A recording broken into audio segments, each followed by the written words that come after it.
5ാം ക്ലാസ്സിലെ ചാപ്റ്റർ 4 ആയിരുന്നു ഡിസ്കസ് ചെയ്ത. ഇപ്രാവശ്യം ഡിസ്കസ് ചെയ്യുന്നത് ചാപ്റ്റർ 5 ആണ്. കയ്യെത്തും ദൂരത്തെ ആകാശം എന്ന് പറഞ്ഞ ചാപ്റ്റർ ആണ്. ഇത് അത്യാവശ്യം നല്ല ലെങ്ത് ആയിട്ടുള്ള ചാപ്റ്റർ ആണ്. അപ്പോൾ അത്യാവശ്യം ഇമ്പോർട്ടൻ്റ് ആയിട്ടുള്ള എല്ലാ പോയിന്റ്സും ഞാൻ അതിൻ്റെ അകത്ത് ഉൾക്കൊള്ളിച്ചിട്ടുണ്ട്. നമുക്ക് സമയം കളയാൻ തുടങ്ങാതെ. ഓക്കെ, ഭൂമിയുടെ അന്തരീക്ഷത്തിന് പുറത്ത് വായുരഹിതമായ സ്ഥലമാണ് എന്ത്? ബഹിരാകാശം. ഭൂമിയുടെ അന്തരീക്ഷത്തിന് പുറത്ത് വായുരഹിതമായ സ്ഥലമാണ് എന്ത്? ബഹിരാകാശം. ഭൂമിയിൽ നിന്ന് സൂര്യനിലേക്കുള്ള അകലം എത്രയാണ്? ഭൂമിയിൽ നിന്ന് സൂര്യനിലേക്കുള്ള അകലം 15 കോടി കിലോമീറ്റർ ആണ്. ഭൂമിയിൽ നിന്ന് സൂര്യനിലേക്കുള്ള അകലം എത്രയാണ്? 15 കോടി കിലോമീറ്റർ ആണ്. ഡിസംബർ മാസത്തിൽ സന്ധ്യാസമയത്ത് കിഴക്കൻ ചക്രവാളത്തിൽ കാണുന്ന നക്ഷത്ര ഗണങ്ങളെ ഗ്രീക്കുകാർ വിളിച്ചിരുന്നത് വേട്ടക്കാരൻ ആയ ഓറിയോൺ എന്നായിരുന്നു. ഡിസംബർ മാസത്തിൽ സന്ധ്യാസമയത്ത് കിഴക്കൻ ചക്രവാളത്തിൽ കാണുന്ന നക്ഷത്ര ഗണങ്ങളെ ഗ്രീക്കുകാർ വിളിച്ചിരുന്നത് വേട്ടക്കാരനായ ഓറിയോൺ എന്നാണ്. ഏപ്രിൽ മാസത്തിൽ വടക്കൻ ചക്രവാളത്തിൽ 7 നക്ഷത്രങ്ങൾ കൂട്ടമായി കാണപ്പെടുന്നു. ഇന്ത്യയിൽ അറിയപ്പെട്ടിരുന്ന പേര് സപ്തർഷികൾ എന്നായിരുന്നു. ഏപ്രിൽ മാസത്തിൽ വടക്കൻ ചക്രവാളത്തിൽ 7 നക്ഷത്രങ്ങൾ കൂട്ടമായി കാണപ്പെട്ടു. ഇത് ഇന്ത്യയിൽ അറിയപ്പെട്ടിരുന്നത് സപ്തർഷികൾ എന്നായിരുന്നു. വലിയ തവിയുടെ രൂപം സങ്കല്പിച്ച് സപ്തർഷികൾ യൂറോപ്യൻ രാജ്യങ്ങളിൽ അറിയപ്പെട്ടിരുന്ന പേര് ബിഗ് ഡിപ്പർ എന്നായിരുന്നു. വലിയ തവിയുടെ രൂപം സങ്കല്പിച്ച് സപ്തർഷികൾ യൂറോപ്യൻ രാജ്യങ്ങളിൽ അറിയപ്പെട്ടിരുന്നത് ബിഗ് ഡിപ്പർ എന്നായിരുന്നു. സപ്തർഷികൾ കാണപ്പെടുന്നത് ഏത് നക്ഷത്രഗണത്തിന്റെ ഭാഗമാണ്? സപ്തർഷികൾ കാണപ്പെടുന്നത് അർസ മേജർ എന്ന നക്ഷത്രഗണത്തിന്റെ ഭാഗമാണ്.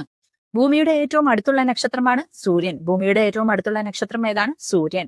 സ്വയം പ്രകാശിക്കുന്ന ആകാശഗോളങ്ങളാണ് നക്ഷത്രങ്ങൾ. സ്വയം പ്രകാശിക്കുന്ന ആകാശഗോളങ്ങളാണ് നക്ഷത്രങ്ങൾ. ഗ്രഹങ്ങളും ഉപഗ്രഹങ്ങളും എന്ത് ചെയ്യില്ല? സ്വയം പ്രകാശിക്കില്ല.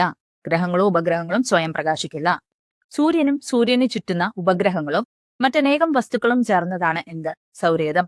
സൂര്യനും സൂര്യന് ചുറ്റുന്ന ഉപഗ്രഹങ്ങളും മറ്റനേകം വസ്തുക്കളും ചേർന്നതാണ് സൗരയൂഥം. സൗരയൂഥത്തിൽ എത്ര ഗ്രഹങ്ങളുണ്ട്? 8. സൗരയൂഥത്തിൽ എത്ര ഗ്രഹങ്ങളുണ്ട്? 8. ഭൂമിയുടെ പരിക്രമണ പഥത്തിന്റെ സ്ഥാനം ഏതെല്ലാം ഗ്രഹങ്ങളുടെ പരിക്രമണ പഥത്തിന് ഇടയിലാണ്? ഭൂമിയുടെ പരിക്രമണ പഥത്തിന്റെ സ്ഥാനം ഏതെല്ലാം ഗ്രഹങ്ങളുടെ പരിക്രമണ പഥത്തിന് ഇടയിലാണ്? ശുക്രനും ചൊവ്വായ്ക്കും. കൃത്രിമ ഉപഗ്രഹങ്ങൾ നൽകുന്ന സേവനങ്ങൾ എന്തൊക്കെയാണ്? വാർത്താവിനിമയ സംവിധാനങ്ങൾ, കാലാവസ്ഥാ പ്രവചനത്തിന്, അതുപോലെ തന്നെ ശാസ്ത്ര പരിവേഷണങ്ങൾക്ക്, അതുപോലെ തന്നെ വിദൂര സംവേദനത്തിന്. കൃത്രിമ ഉപഗ്രഹവും അതിന്റെ പ്രധാന ഉപയോഗവും. ഇൻസാറ്റ് എന്തിനാണ്? വാർത്താവിനിമയം. എജ്യുസാറ്റ് വിദ്യാഭ്യാസം. എജ്യു അതിന്റെ തടപ്പുണ്ട് വിദ്യാഭ്യാസം. IRNSS ഗതി നിർണയം. കാർട്ടോസാറ്റ് ആണെങ്കിലോ ഭൗമ നിരീക്ഷണം.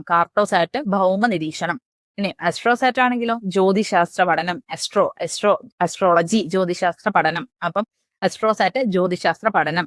ജിസാറ്റ് 7 അതുപോലെ തന്നെ എമിസാറ്റും 2 പ്രതിരോധമാണ് കേട്ടോ. ജിസാറ്റ് 7 എമിസാറ്റും പ്രതിരോധം. അപ്പൊ ഇൻസാറ്റ് വാർത്താവിനിമയം, എജ്യുസാറ്റ് വിദ്യാഭ്യാസം, IRNSS ഗതി നിർണയം, കാർട്ടോസാറ്റ് ഭൗമ നിരീക്ഷണം, അസ്ട്രോസാറ്റ് ജ്യോതിശാസ്ത്ര പഠനം, ജിസാറ്റ് 7 അതുപോലെ തന്നെ എമിസാറ്റും പ്രതിരോധമാണ്. ഇന്ത്യ വികസിപ്പിച്ച സ്വതന്ത്ര പ്രാദേശിക ഗതി നിർണയ ഉപഗ്രഹമാണ് IRNSS. ഇന്ത്യ വികസിപ്പിച്ച സ്വതന്ത്ര പ്രാദേശിക ഗതി നിർണയ ഉപഗ്രഹമാണ് IRNSS. ഇന്ത്യയുടെ ആദ്യത്തെ റോക്കറ്റ് വിക്ഷേപണ കേന്ദ്രമായ തുമ്പ സ്ഥാപിതമായതെന്നാണ്? 1963 നവംബർ 21. ഇന്ത്യയുടെ ആദ്യത്തെ റോക്കറ്റ് വിക്ഷേപണ കേന്ദ്രമായ തുമ്പ സ്ഥാപിതമായതെന്നാണ്? 1963 November 21. Satish Dhawan space centre Sriharikota എന്നാണ് സ്പേസ് സെന്റർ. ശ്രീഹരിക്കോട്ട ആന്ധ്രാപ്രദേശിൽ സ്ഥാപിതമായതെന്നാണ്? 1971 ഒക്ടോബറിലാണ്. സതീഷ് ധവാൻ സ്പേസ് സെന്റർ ശ്രീഹരിക്കോട്ട ആന്ധ്രാപ്രദേശിൽ സ്ഥാപിതമായത് 1971 ഒക്ടോബറിലാണ്. സതീഷ് ധവാൻ ആരായിരുന്നു? ISROയുടെ ചെയർമാൻ ആയിരുന്നു, അതറിയാലോ. വിക്രം സാരാഭായ് ഇന്ത്യൻ ബഹിരാകാശ പദ്ധതിയുടെ പിതാവ് എന്നറിയപ്പെടുന്നതാണ് വിക്രം സാരാഭായ്. വിക്രം സാരാഭായിയോടുള്ള ബഹുമാനാർത്ഥം തിരുവനന്തപുരം ബഹിരാകാശ സ്ഥാപനത്തിന് വിക്രം സാരാഭായ് സ്പേസ് സെന്റർ എന്ന പേര് നൽകി. ചന്ദ്രന്റെ ലാൻഡറിന് വിക്രം എന്ന പേര് നൽകിയതും ഇദ്ദേഹത്തിനോടുള്ള ആദരസൂചകമാണ്. ചന്ദ്രന്റെ ലാൻഡറിന് വിക്രം എന്ന പേര് നൽകിയതും ഇദ്ദേഹത്തിനോടുള്ള ആദരസൂചകമാണ്. മനുഷ്യന്റെ ആദ്യ ചന്ദ്രദൗത്യം 1969 ജൂലൈ 21 ഈ സ്വപ്നം സഫലമായത്. എന്താണ്? മനുഷ്യന്റെ ആദ്യ ചന്ദ്രദൗത്യം എന്നായിരുന്നു 69 ജൂലൈ 21. നീൽ ആംസ്ട്രോങ് അതുപോലെ തന്നെ എഡ്വിൻ ബസ് ആൽഡ്രിൻ എന്നിവരായിരുന്നു അതിലെ ബഹിരാകാശ സഞ്ചാരികൾ. ആരൊക്കെയായിരുന്നു? നീൽ ആംസ്ട്രോങ് അതുപോലെ തന്നെ എഡ്വിൻ ബസ് ആൽഡ്രിൻ എന്നിവരായിരുന്നു അതിലെ ബഹിരാകാശ സഞ്ചാരികള്. അമേരിക്കൻ ബഹിരാകാശ ഗവേഷണ സ്ഥാപനമായ നാസ അപ്പോളോ 11 എന്ന ചന്ദ്ര പര്യവേഷണ പേടകമാണ് മനുഷ്യനെ ആദ്യമായി ചന്ദ്രനിൽ എത്തിച്ചത്. അപ്പോളോ 11 ആണ്. മൈക്കൽ കോളിൻ ആണ് പേടകം നിയന്ത്രിച്ചത്. അപ്പൊ പേടകം നിയന്ത്രിച്ച ആരാണ്? മൈക്കൽ കോളിൻ ആണ്. ഏത് പേടകം? ഈ അപ്പോളോ 11 നാസയുടെ അപ്പോളോ 11 നിയന്ത്രിച്ചത് മൈക്കൽ കോളിൻ ആണ്. ലോകത്തിലെ ആദ്യ കൃത്രിമ ഉപഗ്രഹം ഏതാണ്? അതെ, സ്പുട്നിക് 1 ആണ്. റഷ്യയുടെ സ്പുട്നിക് 1. 1957 ഒക്ടോബർ 4 സോവിയറ്റ് യൂണിയൻ, ഇപ്പോഴത്തെ റഷ്യ, സോവിയറ്റ് യൂണിയൻ വിക്ഷേപിച്ച കൃത്രിമ ഉപഗ്രഹമാണ് ഇത് സ്പുട്നിക് 1. അന്താരാഷ്ട്ര തലത്തിൽ ബഹിരാകാശ വാരമായി ആചരിക്കുന്ന ഒക്ടോബർ 4 മുതൽ 10 വരെയാണ്. അന്താരാഷ്ട്ര തലത്തിൽ ബഹിരാകാശ വാരമായി ആചരിക്കുന്ന വീക്ക് ആയിട്ട് ആചരിക്കുന്നത് ഒക്ടോബർ 4 മുതൽ 10 വരെയാണ്. അന്താരാഷ്ട്ര ബഹിരാകാശ ഉടമ്പടി എന്നാണ് 1967 ഒക്ടോബർ 10. അന്താരാഷ്ട്ര ബഹിരാകാശ ഉടമ്പടി നടന്നത് എന്നാണ് 1967 ഒക്ടോബർ 10-നാണ്. ചന്ദ്രയാൻ 1 ചന്ദ്രനിൽ നിന്ന് എത്ര കിലോമീറ്റർ അകലെയുള്ള പരിക്രമണ പഥത്തിൽ നിന്നാണ് ചന്ദ്രനെ നിരീക്ഷിക്കുന്നത്? 100 കിലോമീറ്റർ ആണ്. ചന്ദ്രയാൻ 1 ചന്ദ്രനിൽ നിന്ന് എത്ര കിലോമീറ്റർ അകലെയുള്ള പരിക്രമണ പഥത്തിൽ നിന്നാണ് ചന്ദ്രനെ നിരീക്ഷിക്കുന്നത്? 100 കിലോമീറ്റർ. ചന്ദ്രയാൻ 3ന്റെ ലാൻഡർ ചന്ദ്ര ഉപരിതലത്തിൽ ഇറങ്ങിയത് എന്ന്? 2023 ഒക്ടോബർ 23-ന്. ചന്ദ്രയാൻ 3ന്റെ ലാൻഡർ ചന്ദ്ര ഉപരിതലത്തിൽ ഇറങ്ങിയത് എന്നാണ്? 2023 ഒക്ടോബർ 23 ഒക്ടോബർ 23. ഇന്ത്യയുടെ ചൊവ്വ പര്യവേഷണമാണ് ഏത്? മംഗൾയാൻ. ഇന്ത്യയുടെ ചൊവ്വ പര്യവേഷണമാണ് മംഗൾയാൻ.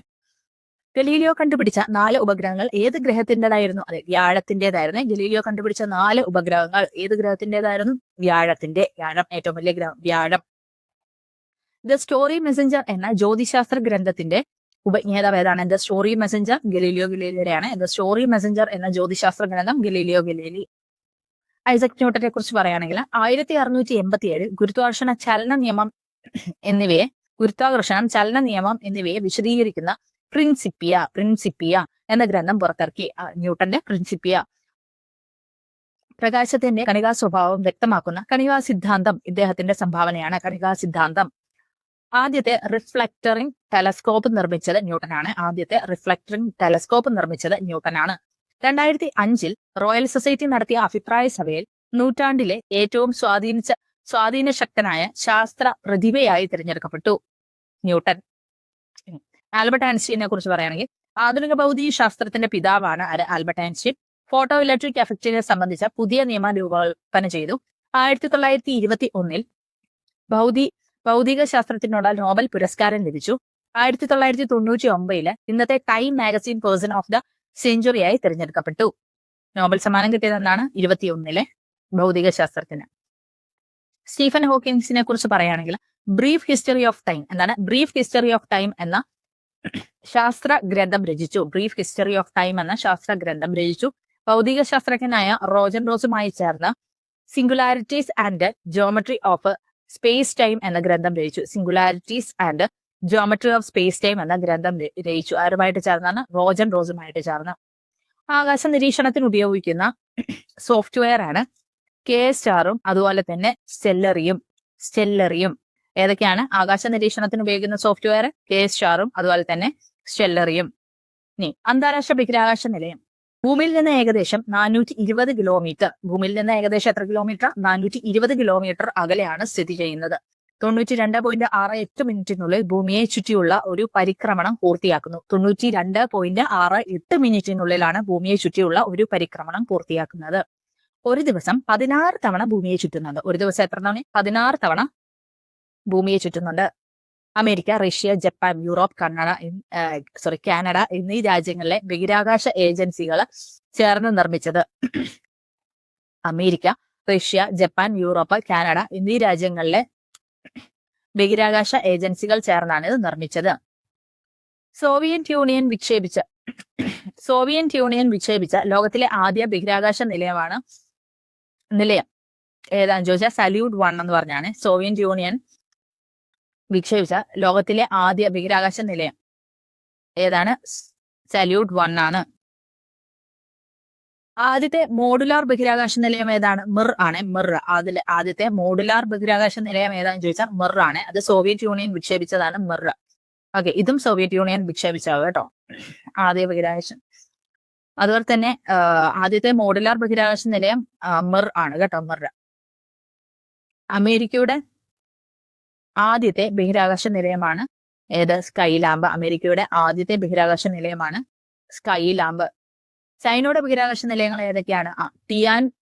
ടിയാൻഗോങ് സ്റ്റേഷനുകളാണ് ചൈനയുടെ ബഹിരാകാശ നിലയങ്ങളാണ്. ആ പേരിൽ ചൈനയുടെ ഒരു ചായ്വുണ്ട്. Tiangong station.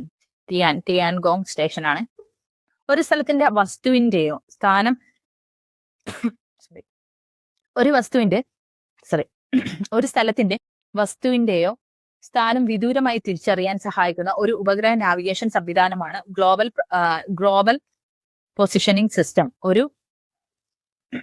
ഒരു സ്ഥലത്തിന്റെയോ അല്ലെങ്കിൽ വസ്തുവിന്റെയോ സ്ഥാനം വിദൂരമായി തിരിച്ചറിയാൻ സഹായിക്കുന്ന ഒരു ഉപഗ്രഹ നാവിഗേഷൻ സംവിധാനമാണ് ഗ്ലോബൽ പൊസിഷനിങ് സിസ്റ്റം. GPS നെറ്റ്വർക്കിൽ 24 ഉപഗ്രഹങ്ങൾ ഉൾപ്പെടുന്നുണ്ട്. GPS നെറ്റ്വർക്കിൽ 24 ഉപഗ്രഹങ്ങൾ ഉൾപ്പെടുന്നുണ്ട്. ഭൂമിയുടെ ഉപരിതലത്തിൽ നിന്ന് ഏകദേശം 19,300 കിലോമീറ്റർ അകലെ വിന്യസിച്ചിരിക്കുന്നു. ഭൂമിയുടെ ഉപരിതലത്തിൽ നിന്ന് ഏകദേശം 19,300 കിലോമീറ്റർ അകലെ വിന്യസിച്ചിരിക്കുന്നു. 1960കളിലെ US സൈന്യമാണ് ആദ്യമായി ഉപയോഗിച്ചത്. 1960കളിലെ US സൈന്യമാണ് ആദ്യമായി ഇത് GPS ഉപയോഗിച്ചത്. വ്യത്യസ്ത സ്ഥാനം നൽകുന്നു. ഇതെന്തൊക്കെയാണ്? വ്യത്യസ്ത സ്ഥാനം നൽകുന്നു. വസ്തുവിന്റെയോ വ്യക്തിയുടെയോ സ്ഥാനം ട്രാക്ക് ചെയ്യുന്ന ലോക ഭൂപടങ്ങൾ സൃഷ്ടിക്കാൻ സഹായിക്കുന്നു. ഒരിടത്തു നിന്ന് മറ്റൊരിടത്തേക്ക് യാത്ര ചെയ്യാൻ സഹായിക്കുന്നു. GPS-ന് സമാനമായ ഇന്ത്യൻ സംവിധാനമാണ് IRNSS. GPS-ന് സമാനമായ ഇന്ത്യൻ സംവിധാനം ഏതാണ്? IRNSS. ഭൂമിയിൽ നിന്ന് ഏകദേശം 36,000 കിലോമീറ്റർ ഉയരത്തിൽ സ്ഥിതി ചെയ്യുന്നു IRNSS. ഓക്കെ. ഗൂഗിൾ എർത്തിന് പകരമായി ISRO നിർമ്മിച്ച ഉപഗ്രഹ അധിഷ്ഠിത മാപ്പിംഗ് ടൂൾ സോഫ്റ്റ്വെയർ ആണ് ഭുവൻ. ഓക്കെ. ഗൂഗിൾ എർത്തിന് പകരമായി ISRO നിർമ്മിച്ച ഉപഗ്രഹ അധിഷ്ഠിത മാപ്പിംഗ് ടൂൾ സോഫ്റ്റ്വെയർ ആണ് ഭുവൻ. ഇത് പ്രവർത്തനം ആരംഭിച്ചത് 2009 മാർച്ചിലാണ്. ഇന്ത്യ വികസിപ്പിച്ചെടുത്ത ആദ്യത്തെ റോക്കറ്റാണ് SLV-3. ആദ്യ റോക്കറ്റാണ് SLV-3.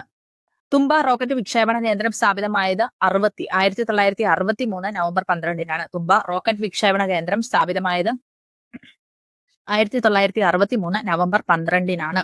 തുമ്പ റോക്കറ്റ് വിക്ഷേപണ കേന്ദ്രം സ്ഥാപിതമായത് 1963 നവംബർ 12-നാണ്. സതീഷ് ധവാൻ സ്പേസ് സെന്റർ പ്രവർത്തനം ആരംഭിച്ചത് 1971-ലാണ്. സതീഷ് ധവാൻ സ്പേസ് സെന്റർ പ്രവർത്തനം ആരംഭിച്ചത് 1971-ലാണ്. മംഗൾയാൻ ചൊവ്വയുടെ ഭ്രമണപഥത്തിൽ പ്രവേശിച്ചത് 2014 സെപ്റ്റംബർ 24-നാണ്. 14-24. മംഗൾയാൻ ചൊവ്വയുടെ ഭ്രമണപഥത്തിൽ പ്രവേശിച്ചത് 2014 സെപ്റ്റംബർ 24-നാണ്. ISROയുടെ ഗഗൻയാൻ ദൗത്യത്തിൽ പങ്കുചേർന്ന രാജ്യം റഷ്യയുടെ റോസ്കോസ്മോസ് ആണ്.